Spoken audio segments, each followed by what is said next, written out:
Bonjour, bienvenue dans cette formation sur la prise en charge des victimes de violences conjugales. Aujourd'hui, nous allons aborder 3 objectifs principaux. Tout d'abord, nous allons définir ce qu'est l'emprise. Ensuite, identifier les conséquences des violences sur les victimes de violences conjugales. Et enfin, quelle posture adopter pour aider ces victimes à sortir de l'emprise. Notre plan va suivre la logique de nos objectifs. Une première partie sur l'emprise, une deuxième sur les conséquences et une troisième sur la prise en charge. Vous verrez qu'il est important qu'on passe par les 2 premières étapes pour bien comprendre quelle est la posture professionnelle à avoir et comment aborder ce type de personnes victimes de violences conjugales.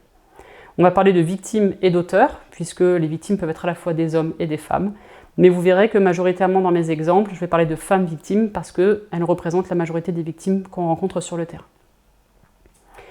Donc tout d'abord, l'emprise. Lorsqu'on parle de violence conjugale, il est important d'avoir en tête qu'on ne parle pas de conflit et on ne parle pas de couple à transaction violente. Un conflit, c'est quoi? C'est ce qui se passe dans un couple quand la relation est plutôt saine. C'est-à-dire qu'on est sur une relation symétrique, d'égal à égal. Il peut y avoir des disputes, donc des conflits, on peut aller bouder, on peut se faire la tête. Mais après, on se retrouve, on peut faire des concessions et réussir à se mettre d'accord. Le couple à transaction violente, on va être à nouveau sur une relation symétrique, avec parfois une asymétrie, dans le sens où, dans le couple à transaction violente, la violence, ça va être un peu le mode de communication. Donc, la violence, elle est des 2 parties. Donc, à des moments, il y en a un qui va avoir une position plus dominante et être violent avec l'autre, et à d'autres moments, les rôles vont s'inverser. Donc, dans le couple à transaction violente, on va plutôt orienter vers une prise en charge de l'ordre de la thérapie de couple pour travailler sur ce mode de communication. Donc, lorsqu'on va parler de violence conjugale, on va parler de relations asymétriques. On n'est pas sur une position d'égal à égal. On est sur de l'asymétrie où il y a une position de dominant et une position de dominé. Il est important d'avoir en tête que ça touche tous les milieux sociaux, tous les âges et toutes les configurations, que ce soit un couple homosexuel, hétérosexuel, transgenre. La plus jeune victime que j'ai rencontrée avait 15 ans, la plus âgée avait 72 ans. La majorité des victimes de violences conjugales que j'ai pu accompagner, c'était dans le cadre d'une association d'aide aux victimes, qui fait partie du réseau France Victimes. Et donc, du coup, il y avait vraiment un panel très important, et avec des catégories sociales très différentes. Ce qui va ensuite définir les violences conjugales, ça va être l'aspect ritualisé. Nous ne sommes pas sur des violences isolées. Si dans une relation de couple qui a duré 10 ans, il y a une gifle à un moment donné, ça sera de la violence, mais pas des violences conjugales. On n'est pas dans quelque chose de cyclique et de ritualisé. Et du coup, ces violences conjugales, pour les définir, on va retrouver de la violence physique. Donc on a ce qu'on peut imaginer, des coups de poing, des gifles. On oublie parfois certains types de violences physiques. Le fait de bousculer, le fait de mordre, de tirer les cheveux. C'est important de les avoir en tête en tant que professionnel parce que les victimes, elles ne vont pas l'identifier. Donc il faut pouvoir questionner et aller explorer ça. On a également les violences psychologiques. On va retrouver tout ce qui va être l'humiliation, la manipulation, les violences verbales, avec des insultes par exemple, les violences spirituelles, où là on va être sur une position où l'auteur va vouloir imposer des croyances à la victime. L'exemple classique qu'on peut connaître, ça va être un auteur qui va obliger sa compagne par exemple à porter le voile. Sur le terrain, moi j'ai pu rencontrer un auteur qui était dans des croyances nazies, et qui imposait cette croyance-là à son épouse et aux enfants, donc avec la haine des juifs, des noirs, des homosexuels. Donc c'est important aussi d'aller questionner ces points-là qui peuvent être très compliqués pour les victimes. On retrouve également les violences sexuelles. C'est pas ce que les victimes vont évoquer souvent au premier rendez-vous. Elles ne vont pas forcément non plus l'identifier. C'est important que vous soyez très au clair avec le cadre légal, notamment sur le viol conjugal. Certaines victimes vont encore penser qu'étant mariées, il y a un devoir conjugal et qu'elles doivent avoir des rapports sexuels. C'est important d'être clair sur le cadre légal et sur le viol conjugal. Il y a eu notamment un jugement récemment qui a rappelé qu'une personne n'était pas en obligation d'avoir des rapports sexuels avec son conjoint, même s'il était marié. Ensuite, on va avoir aussi les violences économiques et ou administratives, où là, l'auteur va avoir la main sur les comptes en banque, sur les papiers. L'exemple que je peux donner, moi c'est une victime que j'ai accompagnée qui devait payer tous les frais médicaux des enfants, mais tous les remboursements de la sécurité sociale, de la mutuelle se faisaient sur le compte du conjoint. Donc elle se retrouvait en grosse difficulté en fin de mois parce qu'elle avait un tout petit salaire. Et lui du coup ça lui permettait de pouvoir maîtriser aussi l'aspect financier. Et enfin on va avoir les cyberviolences qui sont de plus en plus présentes qui touche beaucoup de domaines, qu'on découvre un petit peu lorsqu'on n'est pas forcément expert de ces domaines-là. Et donc du coup, vous allez avoir des victimes qui peuvent vous dire qu'elles ont retrouvé des mouchards dans leur voiture, sur leur téléphone. Il y a aussi des choses qui peuvent se faire via les réseaux sociaux. Donc c'est important de l'avoir en tête, parce que parfois on peut avoir une victime qu'on peut penser un peu paranoïaque. J'ai l'impression qu'il sait tout ce que je fais, qu'il est au courant de plein de choses alors que je lui en ai pas parlé. Et en fait, on découvre qu'à travers les cyberviolences, il a accès à ces informations-là. Donc, bien avoir en tête et pouvoir l'accompagner aussi par rapport à ça. Là où il faut aussi avoir une vigilance au niveau des violences conjugales, c'est les moments où il y a des risques d'apparition des premières violences ou d'aggravation. Ces moments-là, c'est le moment de la grossesse, notamment de la première grossesse. La logique, c'est que un couple où il y a de la violence conjugale, c'est souvent un couple fusionnel. L'auteur, il veut ne faire qu'un avec la victime. Donc l'arrivée d'un enfant, ça vient faire tiers, et ça c'est quelque chose qui est insupportable pour l'auteur. Parce que la victime, elle va se détourner de lui. Elle va devoir s'occuper de l'enfant, s'occuper d'elle. Et donc c'est là où il va y avoir souvent l'apparition des premières violences. Donc le moment de la grossesse, le moment de la séparation, on sait que c'est là où il y a le plus grand risque d'homicide, et les premiers temps de la séparation, notamment lorsqu'il y a l'échange des enfants selon les modes de garde. Il y a des gros risques de passage à l'acte et d'homicide sur ces temps-là. Donc une fois qu'on a ça en tête, il faut un peu décrire qu'est-ce que c'est que l'emprise. Parce que ce qui fait qu'une femme ou un homme reste dans une situation de violence conjugale, c'est parce qu'il y a une situation d'emprise dont elle n'arrive pas à se détacher. Concernant l'emprise, j'ai pris la définition de Roger Doré. Il identifie 3 dimensions autour de l'emprise. L'appropriation, où l'auteur va vouloir s'approprier la victime pour lui. La domination de l'autre, où l'autre va être maintenu en position de soumission et de dépendance. L'auteur, il veut vraiment que la victime ne puisse pas vivre sans lui, que ce soit économiquement, psychiquement, professionnellement. Et enfin, l'empreinte sur l'autre, psychique et physique. La question de l'empreinte, c'est une définition qui peut être compliquée à se représenter. L'exemple que je peux vous donner, en termes d'empreinte psychique, c'est certaines victimes que j'ai accompagnées qui, après s'être séparées au bout de 3 ou 5 ans, elles peuvent me dire « Mais encore aujourd'hui, quand je fais la cuisine, si je fais brûler mon steak, j'entends sa voix dans ma tête qui me dit « T'es nul, t'es une bonne à rien, t'arriveras jamais à rien, etc. » L'empreinte psychique, elle reste. L'empreinte physique, on la retrouve aussi. Auprès de certaines victimes, j'avais une personne que j'accompagnais qui avait des migraines qui arrivaient le vendredi soir et qui repartait le dimanche soir. Elle était séparée depuis 3 ans. Elle a fait des examens médicaux, il n'y avait pas de traces spécifiques qui venaient expliquer ces migraines. Et au cours du suivi, finalement, elle arrive à identifier que les violences conjugales qu'elle subissait, c'était le week-end, quand son conjoint rentrait, et il frappait que la tête, pour pas qu'il y ait des traces de bleu. Et donc le corps gardait trace de ça. Les douleurs, elles revenaient, et ça durait le week-end. Et on peut retrouver d'autres victimes qui avaient des douleurs à d'autres endroits, des endroits qui étaient notamment beaucoup ciblés par les violences. Et le corps gardait ces empreintes-là, même des années après la séparation. Donc l'emprise a cet impact-là. Ensuite, Roger Doré, quand il parle de l'emprise, il nous redécrit à nouveau cette relation dominant-dominé, et le fait que la victime, elle est complètement dépossédée de son identité. Ça, vous allez le repérer dans vos entretiens à travers le discours de la victime. Lorsqu'elle va vous dire « je me sens transparente, j'ai l'impression de faire partie des meubles, j'ai l'impression d'être une plante verte ». Toutes ces choses-là qui vous permettent de voir qu'en tant que sujet, en tant que personne, elle n'arrive pas à se faire exister. Je vous ai mis ensuite une définition de l'emprise, que je ne vais pas vous lire parce qu'elle est assez longue, vous aurez le temps d'en prendre connaissance, mais Roger Doré nous dit bien qu'il s'agit là pour l'auteur de nier l'autre en tant que sujet. Pour l'auteur, ce qui est insupportable, c'est que l'autre puisse désirer différemment de lui. La victime doit désirer comme lui, penser comme lui. Sauf que ça, bien sûr, c'est un impossible. Ensuite, c'est important que je vous parle du contrôle coercitif. Parce qu'aujourd'hui, le contrôle coercitif, c'est une notion qui vient beaucoup en parallèle de l'emprise. Il est beaucoup utilisé au niveau légal, au niveau des magistrats. Parce que les magistrats nous disent, quand je dois traiter une affaire, moi je ne suis pas psychologue.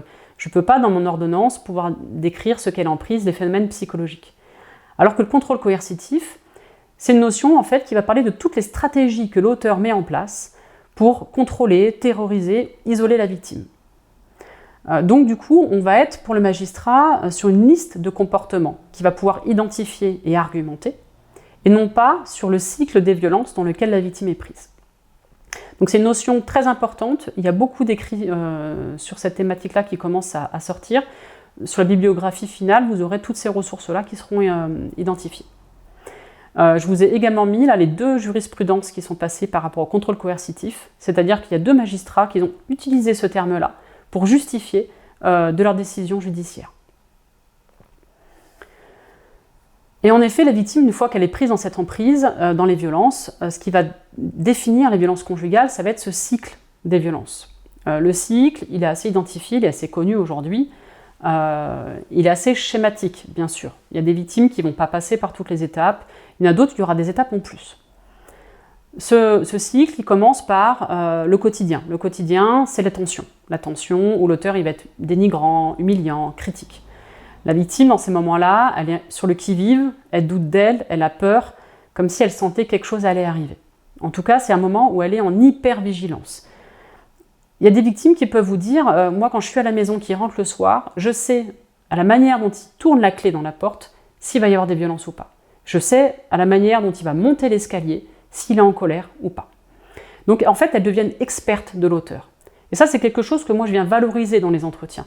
Parce qu'elles qui se critiquent beaucoup, qui ont le sentiment de ne pas valoir grand-chose, et bien là, finalement, elles arrivent quand même à avoir une expertise de l'autre qui est très fine.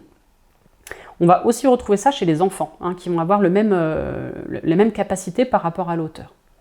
Donc là, on voit bien dans ce moment de tension, la victime est tournée du côté de l'auteur. Elle n'existe pas, elle est en hypervigilance. Ensuite, comme la victime ne peut jamais contenter pleinement l'auteur, on va passer dans le moment de crise. Le moment de crise, c'est là où il va y avoir de la violence, verbale, physique ou autre. Dans ce moment-là, la victime, elle va être en colère, elle va se sentir humiliée. Ça peut être le moment où elle va quitter le domicile. Après cette phase-là, il va y avoir la phase de justification, où l'auteur va lui expliquer, mais en même temps, tu m'as poussé à bout, tu sais que je suis fatiguée, je travaille trop, excuse-moi. Et où la victime, elle va commencer à douter, dire c'est vrai, peut-être que je pourrais faire des efforts, elle va commencer encore à se sentir responsable. Puis, il va y avoir souvent une remise en couple, et là on va passer par la période de lune de miel, où la victime et l'auteur va se retrouver de manière très affectueuse avec elle, très attentionnée, et où la victime elle va retrouver de l'espoir. Ce qui se passe sur cette période de lune de miel, finalement pour la victime, c'est qu'elle revit le coup de foudre du départ en fait. C'est la relation idéale, on est fusionnel, il est parfait, il m'écoute. Et ça c'est ce qui rend fou les victimes, parce qu'elles se disent mais c'est possible, j'ai raison de croire encore à cette relation, parce qu'il est capable d'être comme ça. Et donc c'est ça la grosse difficulté qu'on a dans nos entretiens, c'est de leur dire que ça ne va pas être possible alors qu'elles le vivent, ce moment de possible, même si ça dure peu de temps. Donc sur ce temps-là, les choses vont bien aller et après on va retourner sur le quotidien, sur les moments de tension. Et donc, ce cycle-là va se mettre en place du côté des victimes. Comme j'ai dit, c'est schématique. Avec le temps, quand les violences sont installées, la période de lune de miel, elle va être de plus en plus courte, voire pour certains disparaître. Et puis il y a des personnes, moi j'ai une victime où il y avait une étape en plus. Après les violences, il y avait une étape où il essayait de la rendre jalouse. Il lui envoyait des messages en disant je suis avec un tel, elle au moins, elle me comprend, elle sait ce que j'aime, etc. Ça marchait pas, donc après il se justifiait, il s'excusait et il refaisait un tour du cycle. Ce qui est important avec ce cycle des violences conjugales, c'est un outil qui peut être utile pour vous. Ce que je vous conseille, c'est de ne pas le montrer aux victimes. Il faut l'utiliser dans le sens où il faut que la victime le construise avec vous pendant l'entretien. Vous lui demandez comment ça se passe. Voilà, là, la dernière fois qu'il y a eu des violences, que ça a été compliqué. C'est plus facile de partir du moment de la crise. Donc elle va vous dire, voilà, on s'est disputé, il m'a frappé, je suis partie chez ma mère. D'accord. Et après, qu'est-ce qui s'est passé ? Il m'a appelé, beaucoup, on a parlé. Et qu'est-ce qu'il disait ? Il s'excusait, puis c'est vrai que je me suis remise en question. D'accord. Là on note, ok, justification. Et après, on s'est remis ensemble, ça a été mieux, ok, lune de miel. Et après le quotidien. Et en fait, vous faites le cycle avec elle.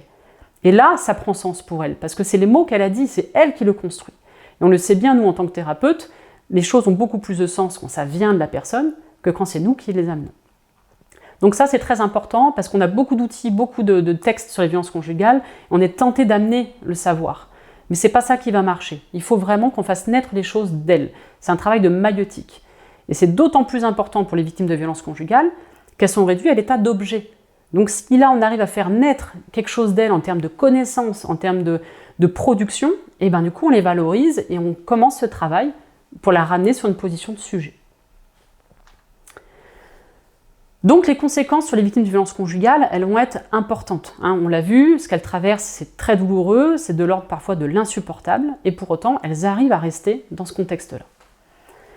Les conséquences sur les victimes, elles sont multiples, et si on parle des symptômes psychotraumatiques, on va dire qu'ils sont universels. Ça touche toutes les victimes, peu importe la culture, le pays, et surtout que ce sont des symptômes qui sont normaux. Et ça va être important de leur dire aux victimes. Vous avez une réaction normale à une situation anormale. Ça va vous paraître bateau, il y a beaucoup de choses que je vais vous dire qui peuvent paraître très bateau, mais pour elles, ça ne l'est pas. Donc il faut vraiment revenir à des essentiels. Ça veut dire quoi, avoir une réaction normale à une situation anormale? Ça veut dire qu'on peut dire à la victime, mais lorsque quelqu'un subit des violences comme vous subissez, physiques, des humiliations, vous ne pouvez pas sortir comme vous voulez, vous ne pouvez pas travailler comme vous voulez, c'est normal que vous n'arriviez pas à dormir, que vous ayez peur, que vous soyez confuse. Tout ça, il faut les normaliser. Voilà, si vous étiez bien dans votre peau, très heureuse, alors que vous viviez ça, c'est ça qui m'inquiéterait. Donc là, on vient ramener une part de normalité. C'est important parce que l'auteur, il va dire quoi à la victime? Il va lui dire « t'es fragile, t'es folle, t'es pas normale ». Donc là, on vient ramener un peu de sens à ce qui se passe en elle. Les symptômes qu'on va retrouver, ça va être de la confusion, parce qu'il va y avoir des troubles de la mémoire, des incohérences, la minimisation, notamment par rapport aux violences. Il faut toujours se dire qu'on a le haut de l'iceberg. Les victimes, quand on subit des violences au quotidien, on va vous dire, elles vont vous dire les choses qui vont lui marquer le plus, mais pour autant, elles ne vont pas dire les choses qui paraissent énormes. L'exemple que je peux donner, c'est qu'une victime qui peut me dire voilà, il m'a insulté toute la matinée, mais par contre, elle dira bien plus tard, parce qu'elle l'a oublié ou parce que ça s'est perdu dans le flot des violences, qu'il lui a donné un coup de poing alors qu'elle était en train d'allaiter leur bébé. Là, qui est une violence qui va nous inquiéter encore plus et sur lesquelles on peut avoir aussi à agir. Donc il y aura la minimisation des violences, et les troubles de mémoire et les incohérences, elles vont aussi être très présentes. Parce que on sait bien que quand on subit des violences, il y a des risques de dissociation, de sidération. Et donc elles ne vont pas pouvoir se souvenir de tout ce qui se passe. La confusion, c'est important de l'avoir en tête parce qu'elles le sentent, les victimes, qu'elles sont confuses. Donc ça, il faut aussi le normaliser. Et on va aussi les accompagner, notamment si elles veulent déposer plainte. Parce que face à un policier ou à un gendarme, elles vont leur expliquer des choses. Par exemple, une victime m'explique une situation de violence. Elle me dit, moi, j'étais dans la cuisine, j'ai bien vu, son regard est devenu noir, j'ai senti qu'il allait partir en violence. Et comme je venais de cuisiner, il y avait des couteaux partout, je suis partie de la cuisine pour qu'on sorte de cette pièce-là. Et là, ensuite, je suis arrivée dans ma voiture et j'étais toute mouillée. Et là, elle s'arrête. Elle dit, pourquoi j'étais toute mouillée? Et en fait, elle revient en arrière, elle dit, ah oui, mais non, parce que dans le salon, il m'a lancé le vase, et du coup, là, j'étais mouillée, et c'est après que je suis sortie. Vous allez être pris dans cette confusion-là. Sauf qu'un professionnel qui n'est pas forcément formé, un policier, un gendarme, il va se dire quoi? C'est pas crédible, c'est flou, voire même j'arrive pas à rédiger ce procès-verbal parce que c'est incohérent.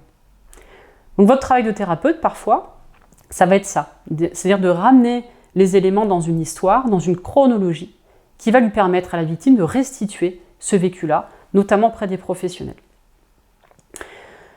Donc on va retrouver cette confusion-là, on va retrouver de la peur, très présent chez les victimes de violences conjugales. Moi, les moments où je ne ressens pas chez la victime de peur ou d'éléments d'emprise, je vais aller questionner les couples à transaction violente.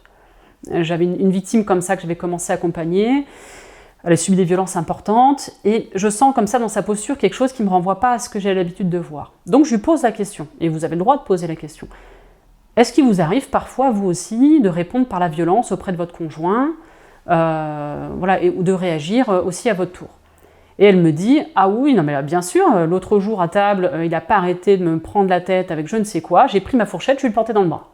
Je dis, bon, on est plus sur un couple à transaction violente, j'ai plutôt réorienté. Mais au premier abord, on peut penser qu'on est sur la violence conjugale.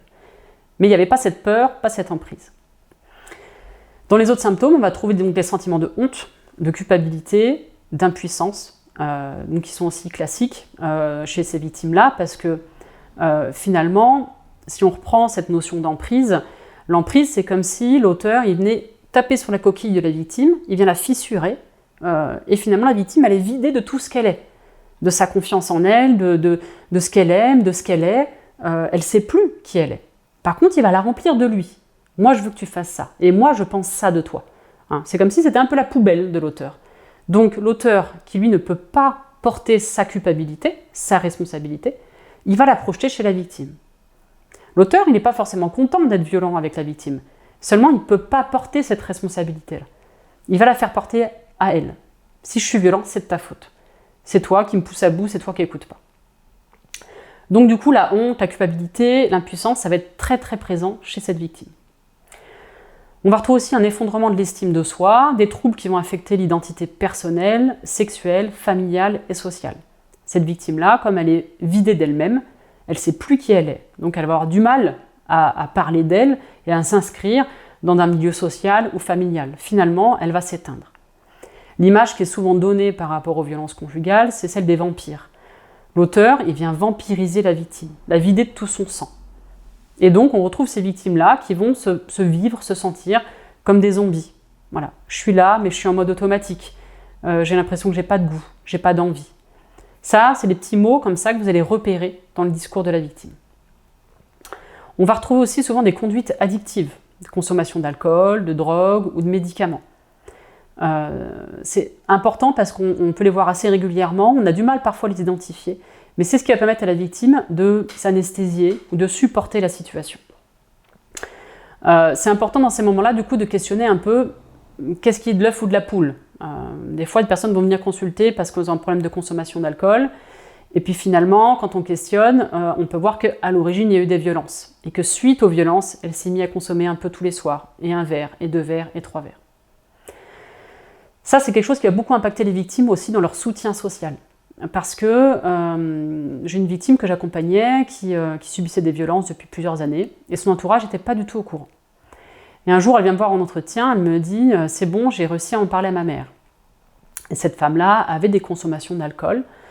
Et donc sa mère lui dit, quand elle dit à sa mère « je suis violentée par mon conjoint », sa mère lui dit « mais en même temps, comprends-le, avec tout ce qu'il vit avec toi, ça ne doit pas être facile ».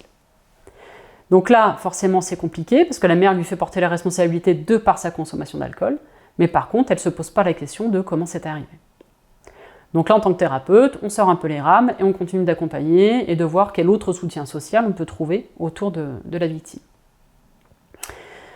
On va trouver des troubles anxieux et psychosomatiques divers. On va retrouver des douleurs gynécologiques, des maux de tête, des maux de dos, des fibromyalgies, voilà, tous ces symptômes-là.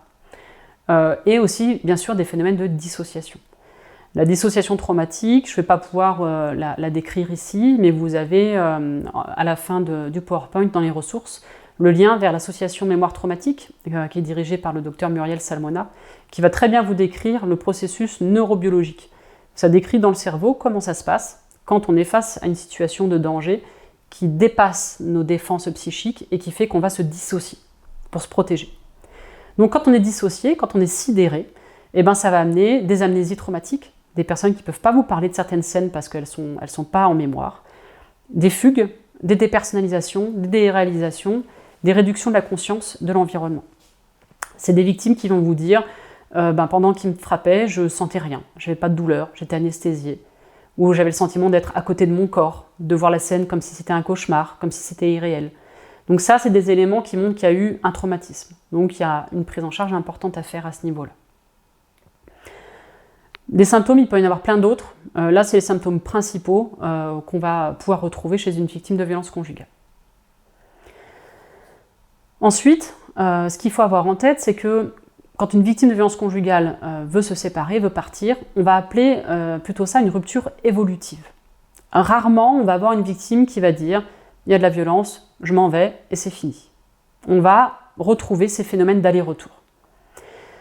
Ces phénomènes d'aller-retour, il faut avoir en tête que en fait, ça fait partie du processus, d'un processus normal pour la victime pour retrouver l'autonomie. On retrouve ça finalement dans les addictions. Quand quelqu'un veut arrêter de boire, on sait que les rechutes font partie du processus et on les accepte et on travaille avec. Avec les violences conjugales, c'est encore compliqué à faire. Les personnes, les professionnels pensent que si elle y retourne, c'est que peut-être elle y a un bénéfice, c'est qu'elle en a envie, etc., etc. En fait, c'est que ça lui permet, elle, d'aller tester. Les allers-retours, ça permet à la victime d'aller tester. Est-ce que je suis capable de vivre sans lui, de dormir sans lui? Est-ce que je peux m'occuper des enfants sans lui? Elles vont aller tester tout ça. Est-ce qu'il y a un psychologue qui va me recevoir? Est-ce que le policier va me croire quand je vais parler des violences? Et petit à petit, à travers les différents allers-retours, elle pourra un jour avoir son propre logement, son indépendance et se protéger. Donc en tant que professionnel, il faut que nous, on soit aussi prêts à ça. Il ne faut pas s'attendre à ce qu'elle parte comme ça, définitivement, tout de suite du premier coup. Et si on le sait, qu'on en a conscience, nous, ça nous protège aussi dans nos désirs et dans nos attentes. Et finalement, il faut que nous, on arrive à s'ajuster par rapport à la victime qu'on reçoit. C'est-à-dire que ce que nous, on peut voir comme une évolution, elle s'est séparée, super. Et on le fait, moi, à l'association, j'allais voir mes collègues, une fois la victime partie, en disant « super, elle est partie, elle a fait ses valises, elle a trouvé un logement ». Mais pour la victime, c'est pas une évolution. Pour elle, c'est une régression. Elle repart de zéro. Elle vit dans un studio, financièrement c'est compliqué, elle doit faire le deuil d'une relation à laquelle elle a cru, elle doit accepter que sa relation de couple finisse sur un échec. Donc du coup, il faut être très vigilant à ce que nous, on soit ajustés au ressenti et au vécu de la victime. Donc maintenant qu'on a vu tout ça, on a compris un petit peu ce que vit une victime, qu'est-ce que c'est que l'emprise, comment ça l'impacte, quelles sont les conséquences sur elle, on va aborder les conséquences sur les professionnels et comment on va chercher la bonne posture, la bonne approche pour aider ces victimes à sortir de cette emprise-là. Donc, dans l'impact possible que l'on peut retrouver sur les professionnels, tout d'abord au niveau des ressentis. On va avoir souvent les professionnels de tout ordre, médecins, assistantes sociales, psychologues, policiers, on va retrouver un sentiment d'impuissance. On va retrouver des énervements, de la colère, parce que on aimerait qu'elle parte, elle part pas, parce que des fois on peut conseiller des choses, elle ne suit pas les conseils. On va avoir ces émotions-là. On peut retrouver de l'incompréhension aussi, parce que elles vont nous dire, ce jour-là, il m'a violenté, il m'a torturé, et la semaine d'après, elle va nous dire, mais là vraiment ça va bien et je l'aime, et vraiment je me dis qu'il me fait vraiment du bien. Même en tant que psychologue, il y a quelque chose pour nous qui est un non-sens. Ça apporte des incompréhensions qui sont très importantes. Et puis parfois du désespoir aussi, on n'y croit plus. Accompagner des victimes de violences conjugales, ça demande beaucoup de patience. Pendant des mois, elles vont vous dire la même chose, et les choses ne vont pas forcément évoluer. Mais il va falloir être patient et attendre qu'elles fassent ce chemin-là pour pouvoir après se protéger. Donc on peut être envahi par ce désespoir-là. Les comportements que ça peut amener, du coup, du côté du professionnel, ça va être des comportements de maltraitance, d'aller vouloir la bousculer, d'être un peu véhément, de s'énerver après la victime. Ça peut être une position de rejet aussi. Bon, je la prends en retard à mon rendez-vous, je décale le rendez-vous, je vais orienter ailleurs parce que finalement, j'y arrive pas ou j'y crois pas. Ça peut être toutes ces choses-là. Sachant qu'il faut avoir en tête que la victime de violence conjugale, elle a le sentiment qu'elle ne vaut rien. Et on sait bien en psychologie que quand on a une image de soi, on a besoin de la confirmer. On va retrouver, quand on dit à un enfant « t'es bon à rien », il va faire tout ce qu'il faut à l'école pour se prouver que c'est un bon à rien. On sait bien un peu la force de l'étiquette. La victime, elle se dit « moi je vaux rien, et de toute façon personne ne peut m'aimer parce que l'auteur lui répète ça ». Donc qu'est-ce qu'elle va faire avec nous?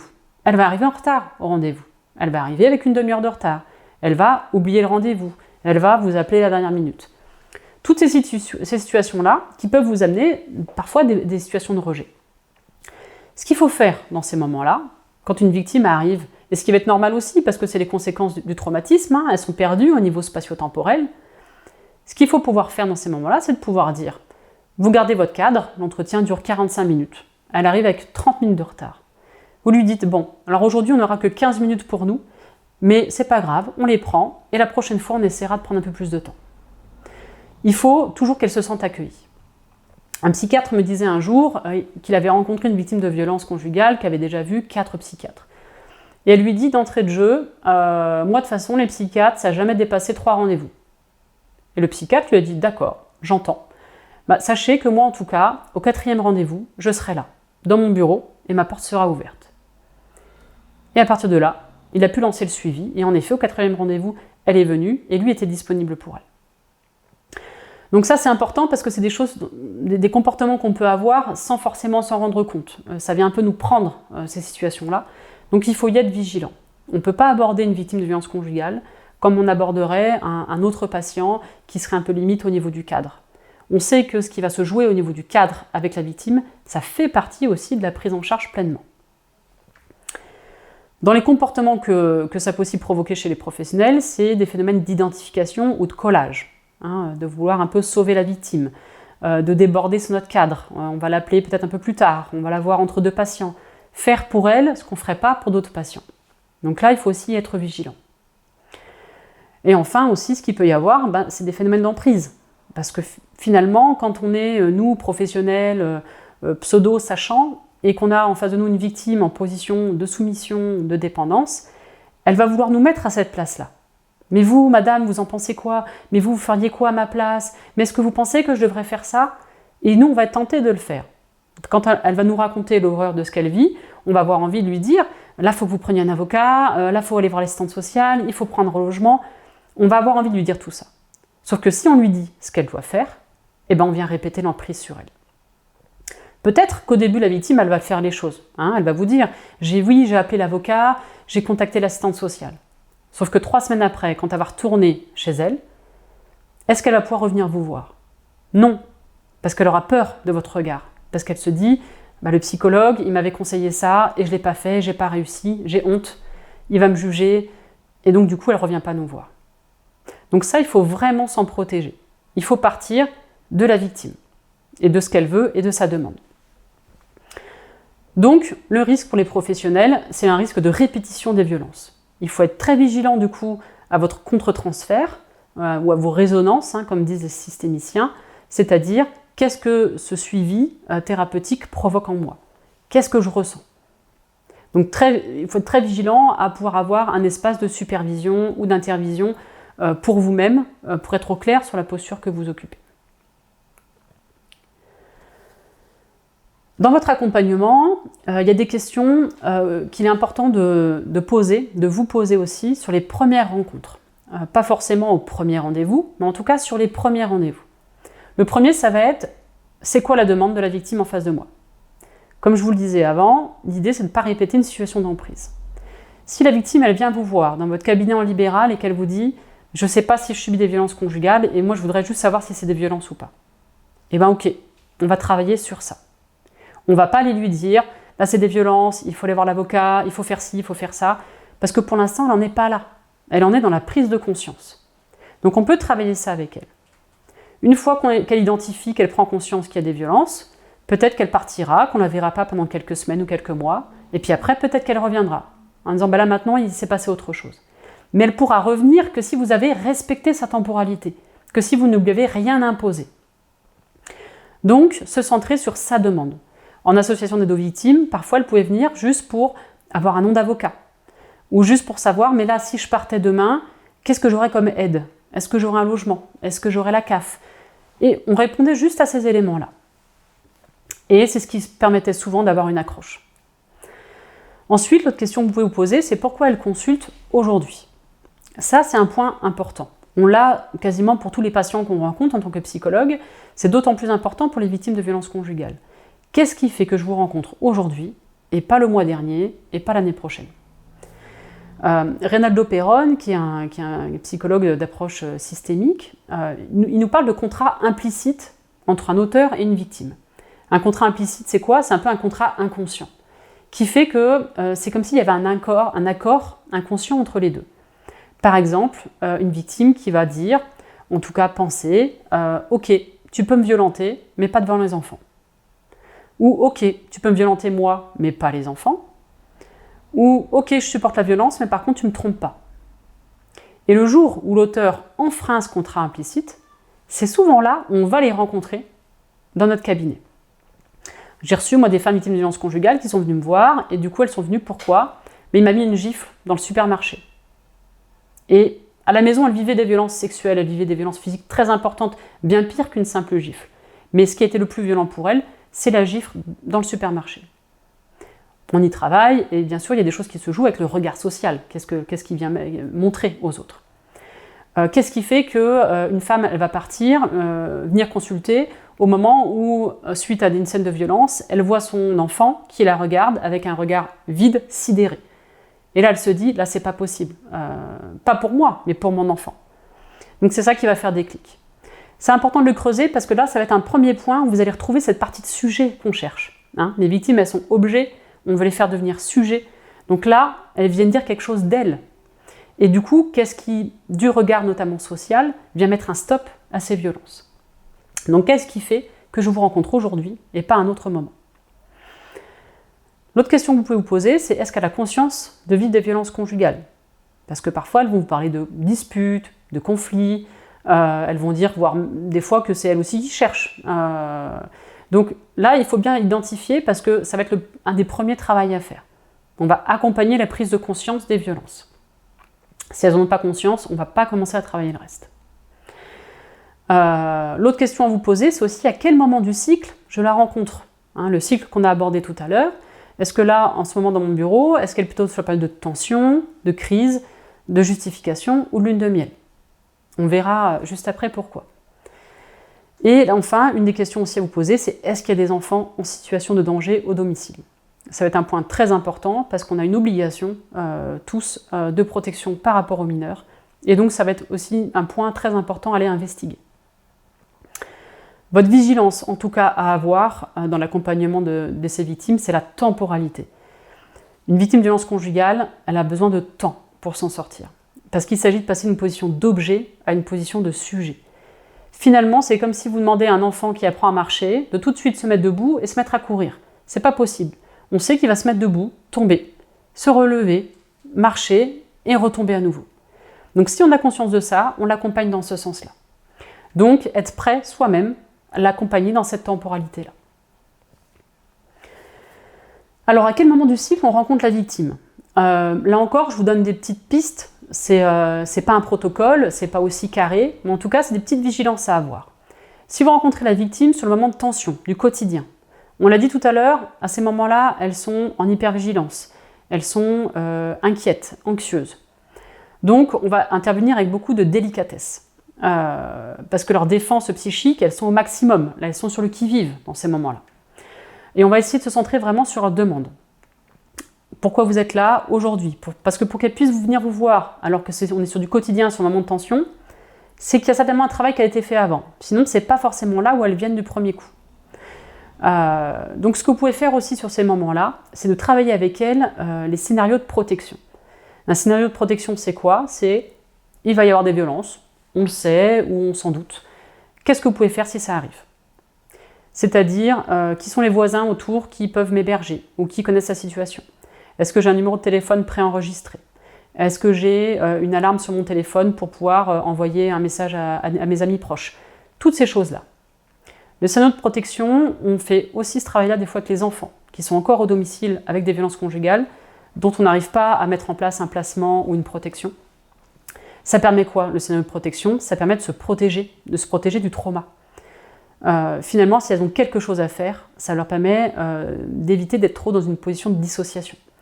On va retrouver ça chez les professionnels de l'urgence, le SAMU, les pompiers.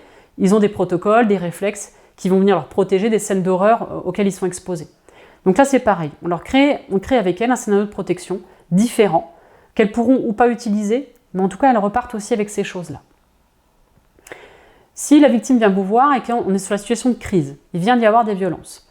Donc là, on va être sur une situation plutôt où il y a du trauma, il y a de la peur, de la panique, voire de la dissociation.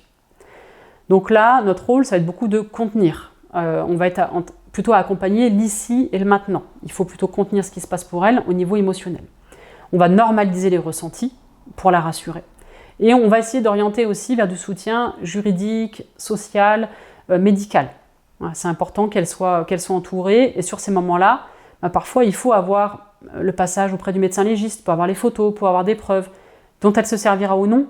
Mais dans ces moments-là, elle peut être prête à faire ces démarches-là. Donc, il faut saisir ce temps-là. Si vous la rencontrez sur le moment de la justification, donc l'auteur s'excuse, il lui dit « mais en même temps, c'est aussi ta faute ». Donc là, elle a des doutes, elle se remet en question. Surtout, ça vaut pour tous les moments, mais surtout là aussi, ne jamais critiquer l'auteur. On ne dit jamais de critique directe à l'auteur. Pourquoi? Parce qu'elle l'aime. Elle l'aime, elle est attachée à lui ou à elle, parce que c'est le père ou la mère de leurs enfants, elles ne peuvent pas supporter ces critiques-là. On prend l'exemple, quand vous étiez ado et que vous aviez un petit copain, une petite copine, que vous le présentez à vos parents, s'ils critiquaient votre petit copain, une petite copine, vous le prenez pour vous. Si tu critiques celui que j'aime, tu me critiques moi. Donc ne jamais critiquer l'auteur. Toujours questionner, qu'est-ce que vous avez vu, qu'est-ce que vous avez déjà vu, déjà entendu, hein. Il vous dit que c'est de votre faute, il vous dit qu'il va changer, il vous dit qu'il va arrêter de boire. D'accord. Il vous l'a déjà dit ça? Oui, bah c'est vrai qu'il y a 6 mois, quand il y a eu cette dispute, il m'avait dit, et, ok, d'accord. Et on s'en arrête là. On lui fait juste faire ce chemin-là. Est-ce que c'est du déjà vu, déjà entendu? Et si elle est prête à retourner avec, on va travailler sur ses attentes. Ok, là vous voulez retourner avec lui. Alors c'est quoi vos attentes? Qu'est-ce que vous attendez de cette remise en couple? C'est quoi vos espoirs? Voilà, parce qu'on va y revenir après. Et si c'est en période de lune de miel, donc c'est rarement là où elles viennent vous voir sur une première intention, mais si vous l'avez vue en période de crise et vous continuez à la suivre, en période de lune de miel, elle peut être potentiellement dans votre bureau. Donc à ce moment-là, on retrouve l'espoir, hein. On s'aime, on est fusionnel, le couple va bien, il est affectueux. Donc là, on va avoir un discours assez idéalisé. Le principal objectif pour le thérapeute, c'est de ne pas perdre le lien thérapeutique. C'est-à-dire, il faut absolument qu'elle reste dans le suivi psychologique. Donc, on ne juge pas, on accueille ce qu'elle amène, on questionne encore ses attentes, ses espoirs. On peut valoriser, super, il a arrêté de boire, ça fait 2 semaines, très bien, voilà, est-ce que vous pensez qu'il va y arriver tout seul? Est-ce qu'il a demandé de l'aide? Non, il va arrêter de boire tout seul. Ok, ça vous semble possible, vous? Ben, je sais pas, on va voir ensemble. Ce que je vous propose, par contre, c'est qu'on continue de se voir. Comme ça vous fait un espace pour vous, et ça nous permettra de voir ensemble un peu comment ça évolue. Et c'est là où il ne faut vraiment pas les perdre. Et si on arrive à accrocher ça, et après à repartir sur le temps du quotidien, il a recommencé à boire un verre hier, mais bon, je pense que ça va aller. D'accord, on va mettre les points de vigilance et on va les suivre avec elle. Et après, notre travail, ça va être de faire des tours du cycle avec elle, et de voir ensemble ce qui va être du déjà vu, du déjà entendu. Donc voilà, ça, c'est des petites pistes selon à quel moment est-ce que vous la rencontrez, selon le cycle des violences. Ensuite, de manière générale, que doit faire le professionnel, thérapeute, psychologue? Offrir un espace d'écoute. Ça, c'est la base. Ça veut dire quoi? Ça veut dire qu'une victime, au début, souvent, elle va avoir du mal à parler d'elle. Parce que comme elle n'existe pas, elle n'a plus d'identité, elle va souvent parler de l'auteur.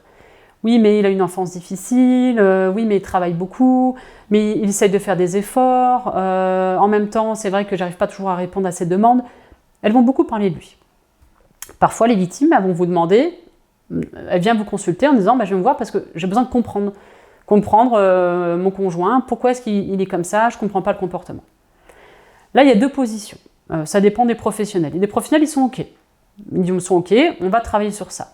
Et là, on va travailler avec la victime sur les stratégies du contrôle coercitif. Qu'est-ce qu'il met en place, votre conjoint?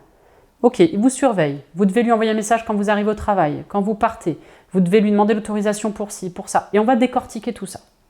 Et là, on va aider la prise de conscience. Si c'est pas OK, c'est-à-dire que vous, en tant que professionnel, vous dites, moi, je suis pas là pour travailler autour de l'auteur. C'était moi un peu plutôt ma posture en association d'aide aux victimes, dans ce cadre-là. Où en fait, je disais, moi, je peux pas travailler sur l'auteur, parce qu'il n'est pas là, en fait. Moi, j'ai que votre discours sur lui, mais je peux pas dire grand-chose de lui, parce qu'il n'est pas là. Par contre, ce qu'on peut essayer de faire ensemble, c'est de comprendre qu'est-ce que vous faites là. Qu'est-ce qui fait que vous êtes dans cette situation-là? Qu'est-ce qui se passe pour vous? Qu'est-ce que vous ressentez dans tout ce qui se passe? Et là, l'objectif, c'est que cet espace thérapeutique qu'on lui propose, c'est son espace à elle, et que cet espace-là ne soit pas envahi par lui. Si elle vient me voir tous les jours pour me parler que de lui, finalement, lui, il est chez la psy, lui, il est à la maison, lui, il est partout, mais elle est où? Donc, moi, j'ai tendance plutôt à privilégier le fait de se concentrer sur elle.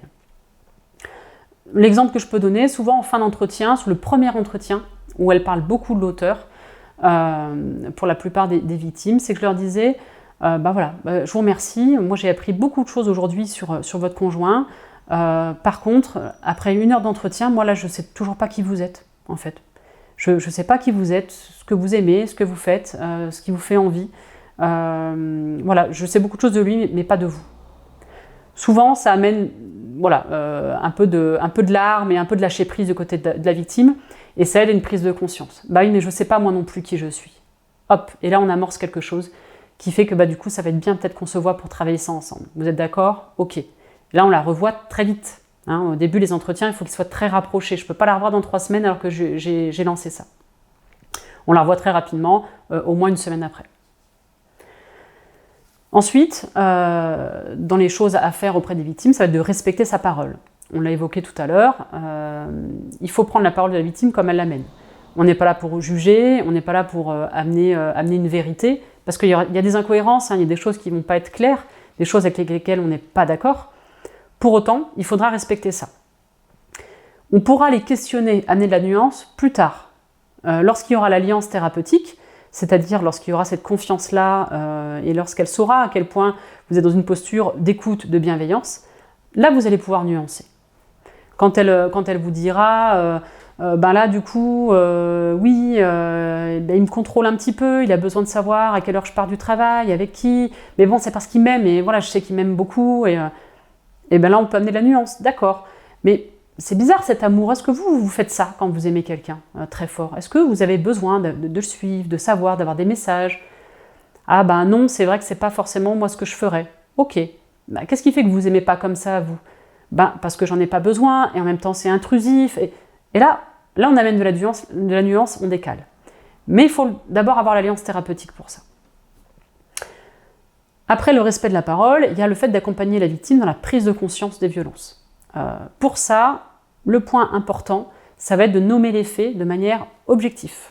Il faut vous baser sur les textes de loi. C'est-à-dire que là, ce que vous me décrivez, ce sont des violences verbales, ou psychologiques, ou physiques.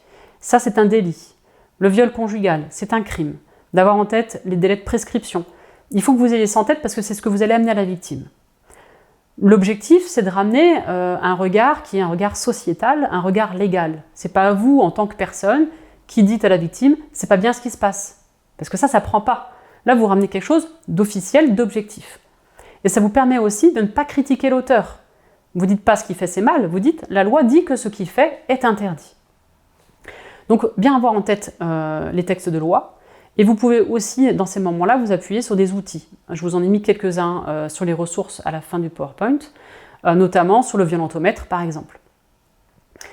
Donc on garde en tête sur ce temps-là de ne pas critiquer l'auteur, on va critiquer les actes. Donc bien avoir en tête les termes, les lois qui sont associées. Ensuite, il faut être vigilant à nos contre-attitudes violentes et à notre vocabulaire. Là encore, en tant que psychologue, on est plutôt habitué, mais parfois, avec ce type de profil de victime, on peut déraper. Ça va tenir à des petites choses. Ah, vous êtes encore en retard. Ah, mais on a déjà dit ça la dernière fois. Le encore, le déjà, ces petits termes-là, les victimes, gardez bien en tête qu'elles sont en hypervigilance par rapport à l'autre. Hein. Elles ne sont pas tournées vers elles. Donc le moindre lever de sourcil, mimique, petit mot qui dérape, elles vont le prendre pour elles, et après, ça peut amener à un arrêt du suivi.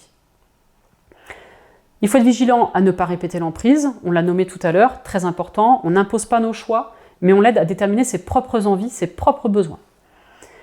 Pour certaines victimes, on sentait qu'il y avait une grosse emprise et où c'était compliqué, qu'il fallait commencer par petits pas. Ce que je leur proposais, par exemple, sur les premiers entretiens, je leur disais, avant notre prochain entretien, je vous propose d'aller vous acheter quelque chose pour vous. N'importe quoi. Vous allez à un supermarché, un paquet de chewing-gum à la caisse, un vernis à ongles, un magazine, peu importe. Mais achetez-vous quelque chose pour vous. Souvent, ça peut les déstabiliser parce qu'elles ne trouvent pas, qu'est-ce qui peut leur faire envie ou besoin. Mais on l'encourage. Une fois, il y a une victime qui me dit « Ah, j'ai vu un petit pyjama sympa pour ma fille, peut-être que je lui prendrai. » Non, c'est pour votre fille, ça, c'est pas pour vous. Donc, on recadre. La consigne, c'est pour vous. Et vous allez avoir des situations, comme j'ai pu rencontrer, une victime qui est venue, et donc je lui dis « Est-ce que vous avez réussi ?» Là encore, c'est pas un devoir. Si elles n'ont pas réussi, c'est pas grave. On leur dit « Est-ce que vous avez réussi? Est-ce que vous avez eu le temps ?» Voilà, elles peuvent dire « Oui, j'ai réussi, je me suis acheté une couleur pour mes cheveux. » Cette femme-là, en effet, s'est éteint les cheveux et on a pu vraiment faire un début de travail autour de sa féminité, de son rapport au corps. Et c'est parti de cette petite chose-là. Et c'est parti d'elle. Donc là, on est vraiment sur ce processus de l'amener encore une nouvelle fois à une position de sujet. Enfin, on va aussi orienter vers des professionnels spécialisés. Les victimes de violences conjugales, c'est important qu'il y ait une approche, un accompagnement pluriprofessionnel. Tout seul, psychologue en libéral, c'est compliqué. Tout seul, même en association, c'est difficile aussi. Il faut qu'il y ait une prise en charge au niveau juridique, au niveau social, au niveau médical. Donc, entourez-vous d'associations, du réseau, que ce soit au niveau police, au niveau médical, au niveau des unités médico-judiciaires, les maisons des femmes, tous ces services-là qui pourront vous accompagner et pour que vous ne soyez pas seul autour de la victime. Pour finir, la dernière préconisation, ça va concerner le fait de penser à l'information préoccupante. L'information préoccupante, c'est lorsqu'on a des informations qui nous préoccupent, qui nous inquiètent au sujet des enfants, des mineurs qui peuvent être au domicile. Aujourd'hui, dans les textes de loi, l'enfant qui est dans un domicile où il y a des violences conjugales, il est reconnu comme co-victime de violences conjugales. Donc il a le droit aussi à la protection. L'enfant, il n'est pas seulement exposé, il n'est pas seulement témoin des violences, il est co-victime de ces violences conjugales. Et on sait que le risque de maltraitance des parents envers les enfants est beaucoup plus important en situation de violence conjugale, de la part de l'auteur, mais aussi de la part de la victime. On peut avoir des mères de famille qui peuvent dire je vois bien que mon mari commence à être pas bien, le regard qui tourne, il va devenir violent, et mon enfant commence à le faire monter parce qu'il n'écoute pas, etc. Et du coup, je vais gifler mon enfant, je vais le frapper, je vais le mettre dans sa chambre, pour éviter la violence de l'auteur. Sauf qu'en fait, elle en devient une mère maltraitante. Et on a aussi du coup des auteurs qui peuvent aussi maltraiter les enfants. Et on a des enfants qui se retrouvent dans des situations, et c'est pas rare du tout, mais des enfants qui ont fait une bêtise, qui ont renversé le verre à table, qui s'est cassé, le père arrive en colère, et l'enfant va dire « c'est maman qui a cassé le verre ». Et le père va frapper la mère. Et là, pour l'enfant, il se retrouve dans une position de toute puissance et de culpabilité, parce qu'il voit qu'il peut téléguider la violence du père. Et ça devient parfois même du chantage de l'enfant par rapport à la mère. Si tu m'achètes pas un bonbon, je dirai à papa que tu as fait ça. Donc vous imaginez toute la violence que c'est pour l'enfant de vivre dans un contexte comme celui-là. Et ça, on ne peut pas le laisser en place. On a une responsabilité en tant que professionnel, mais aussi en tant que citoyen, quand on a connaissance de crimes ou de délits sur un mineur. Donc on doit le signaler. Parfois, pour aider une femme victime de violence conjugale, si elle n'arrive pas à se sauver elle, on va essayer de passer par la parentalité. Votre enfant, il vit quoi? Qu'est-ce qui se passe pour lui? On va travailler par ça. Et des fois, c'est ce qui va amener le déclic et l'aider à partir. Vous avez dans les ressources finales un petit livret d'accompagnement qui vous aidera à travailler ça.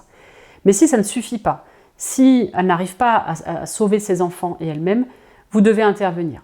Et parfois, l'intervention d'un tiers extérieur, de l'aide sociale à l'enfance, de la police, c'est ce qui va permettre aussi à la mère de se protéger.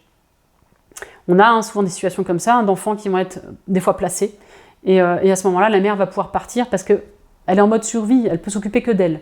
Donc à ce moment-là, elle va pouvoir partir, parce que du coup, elle sait que les enfants sont en sécurité et qu'elle va pouvoir commencer à se reconstruire. Donc, ce que vous devez avoir en tête, c'est quoi le numéro de la CRIP, la cellule de recueil des informations préoccupantes. Il y en a une dans chaque département, vous devez l'avoir avec vous. Si vous avez des informations qui vous préoccupent par rapport aux enfants, vous pouvez les appeler en disant, de manière anonyme, je suis psychologue, j'ai telle information sur des enfants, je ne sais pas si je dois faire une information préoccupante ou pas. Ils vous guideront. Parfois même, ils peuvent dire, si vous donnez le nom de l'enfant, on a déjà 3 signalements sur cette famille-là. Ok, s'il y a 3 signalements, ça ne veut pas dire qu'il ne faut pas le faire. Au contraire, il faut en rajouter un. Parce que du coup, les magistrats, les juges, ils ont besoin d'éléments. Et c'est toujours plus probant s'il y a eu un signalement de l'école, de la famille et d'un professionnel. L'information préoccupante, le parent doit être informé du fait que vous fassiez une information préoccupante. C'est pas facile, c'est pas ce qu'on préfère faire. Pour autant, moi j'ai pu accompagner plusieurs mères de famille à faire une information préoccupante avec elles. Il ne faut pas oublier que dans votre premier entretien, vous aurez fixé votre cadre de départ. Je suis tenue à la confidentialité ou au secret professionnel, ça dépend du lieu où vous exercez pour les psychologues. Donc ce qui est dit entre nous reste entre nous, sauf si j'ai connaissance d'éléments de danger qui vous concernent vous ou un proche. Si vous n'avez pas dit ça au départ, vous tirez une balle dans le pied pour après. Si vous l'avez dit au départ, là vous pouvez dire, ça fait plusieurs entretiens, vous me parlez des enfants. Je vous ai nommé les points d'inquiétude, les dangers, je vois qu'il y a des difficultés à faire bouger ça. Je vais devoir faire une information préoccupante, la loi m'y oblige.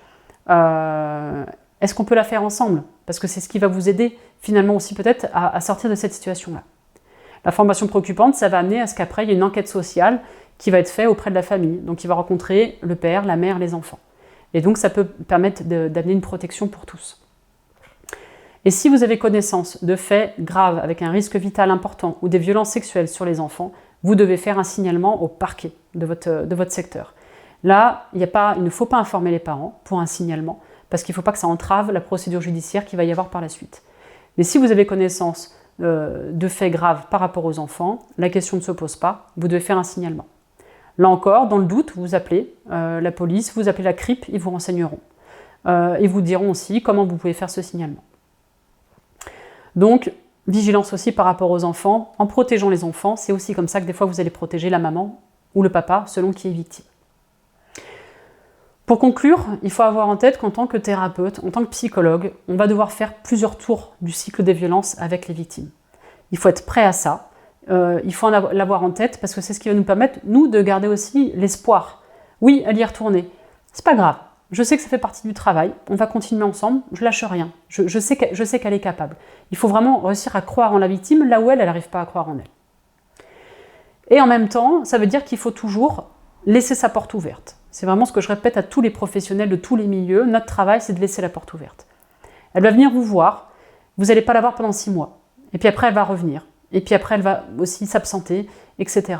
C'est pas grave. Si vous avez su l'accueillir, ne pas être dans le jugement, et lui dire, à un moment donné, si vous retournez avec monsieur, c'est pas un problème pour moi. On continue de se voir et on continue de travailler ça ensemble. Donc toujours laisser votre porte ouverte. Ça prendra du temps, mais c'est le temps dont elle a besoin pour réussir à redevenir un sujet. Mais si c'est trop compliqué pour vous, si ça vous met trop à l'épreuve, si vous dépassez vos limites personnelles, professionnelles, il faut savoir passer le relais. Donc pour ça, vous avez aussi les ressources sur les slides d'après, notamment auprès des réseaux France Victimes. Vous avez une association d'aide aux victimes dans chaque département. Donc si vous allez sur Internet, sur le réseau France Victimes, vous tapez votre numéro de département et vous avez le numéro de téléphone qui correspond. Et puis d'autres personnes de votre réseau qui pourront prendre la suite. C'est important, en tant que psychologue, on ne peut pas tout entendre, on ne peut pas tout vivre, tout subir, tout le temps, en fait. On a aussi nos limites. Donc il faut en être conscient, parce que c'est ça qui va permettre aussi d'aider les personnes qu'on accompagne.